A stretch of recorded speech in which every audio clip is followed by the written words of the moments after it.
বিশ্বের অন্যান্য দেশের ন্যায় তৌহিদের দ্বীপ বাংলাদেশেও ব্যক্তি, সমাজ ও রাষ্ট্রে ইসলামী আদর্শ প্রচার ও প্রতিষ্ঠার লক্ষ্যে বিভিন্ন পর্যায়ে ও স্তরে তৎপরতা জারি রয়েছে। ব্যক্তিগত ও দলগত পর্যায়ে এসব খেদমতের অপরিসীম মূল্য রয়েছে, এতে কোনো সন্দেহ নেই।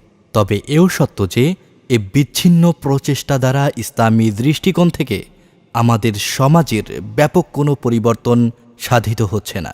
কাঙ্ক্ষিত লক্ষ্যে আমরা পৌঁছতে পারছি না। এ লক্ষ্য তথা একামতে দিনের জন্য সমগ্র বিচ্ছিন্ন প্রচেষ্টাকে এক লক্ষ্যাভিসারী করা আবশ্যক। একটি সম্মিলিত বেগবান ধারা সৃষ্টি করা প্রয়োজন। এজন্য দেশের বিভিন্ন দ্বীনী সংগঠন ও ব্যক্তিবর্গের কাজের মধ্যে সমন্বয় সাধন অপরিহার্য। প্রয়োজন প্রত্যেকের খেদমতের স্বীকৃতি ও মূল্যায়ন। পারস্পরিক যোগাযোগ, সম্মান ও মূল্যায়নের মধ্য দিয়েই ক্রমান্বয়ে একটি মিলিত ধারা সৃষ্টি হওয়া সম্ভব। তাই তো আমিরুল মুসলিহিন হজরত নেসারাবাদী হুজুরের চেষ্টা চলছে অবিরাম। ইসলামী নিজাম প্রবর্তনের ইস্যুতে ইসলামে বিশ্বাসী সকল মত ও পথের শীর্ষ অনুসারী, রাজনৈতিক ও অরাজনৈতিক আন্দোলন পরিচালনাকারী দল ও সংস্থার নেতৃস্থানীয় ব্যক্তিবর্গ, শীর্ষস্থানীয় পীর মাশায়েখ, আলেম ওলামা, ইসলামপন্থী ও দেশপ্রেমিক নেতৃবৃন্দের সাথে নেসারাবাদী হুজুর মত বিনিময় করে যাচ্ছেন, যার ধারাবাহিকতায় আমিরুল মুসলিহিন হজরত নেসারাবাদী হুজুরকে এখন দেখছেন দাওয়াতে ইসলামীর নেতৃবৃন্দের সাথে। ডাকে তোমায় ঐক্যের মিশনে, নেসারাবাদী হুজুরের আহ্বান শোনো রে। দ্বন্দ্ব ভুলে ডাকে তোমায় ঐক্যের মিশনে।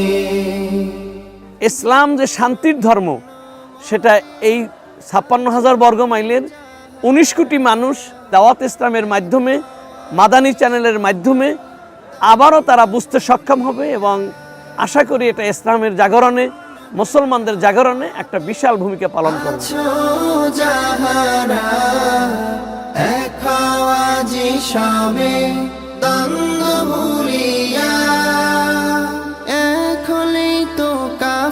বেঈমান সব যাবে হোটে, নেসারাবাদী হুজুরের আহ্বান শোনো রে।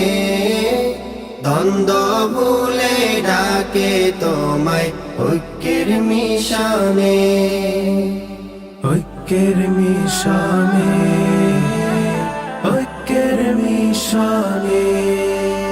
হুজুরেরই বুকে শত কষ্ট ঘরে, বোঝে না কেউ শুধু তর্ক বিভেদ করে।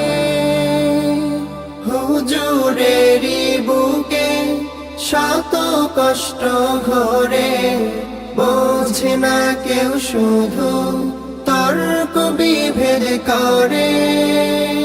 হিংসা নিন্দা ছেড়ে একবার এসে দেখো রে, নেসারাবাদী হুজুরের আহ্বান শোনো।